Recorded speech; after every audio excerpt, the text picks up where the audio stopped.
मोअज़्ज़ज़ दोस्तों, अस्सलाम वालेकुम। मेरा नाम है अंजम और आप देख रहे हैं हमारा यूट्यूब चैनल अंजम सीरीज़।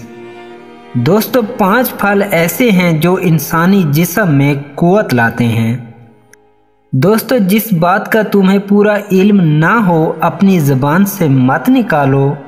इन लोगों से इबरत से सीखो जो दूसरे लोगों से इबरत हासिल नहीं करते।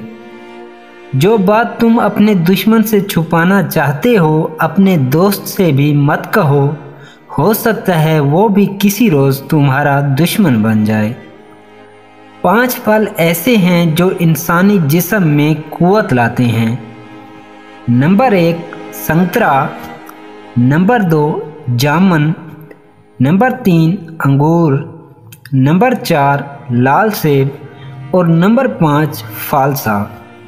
दोस्तों, आंसू बहाने का कोई फ़ायदा नहीं, क्योंकि आंसू हमारी किस्मत तो नहीं बदल सकते।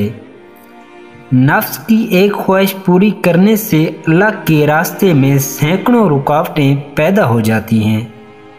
दोस्तों, उम्मीद करता हूं कि आज की ये वीडियो आपको पसंद आई होगी। अगर पसंद आई है तो इसको लाइक करें, कमेंट करें और मज़ीद ऐसी वीडियोस के लिए हमारे यूट्यूब चैनल अंजम सीरीज़ को सब्सक्राइब कर लें। शुक्रिया।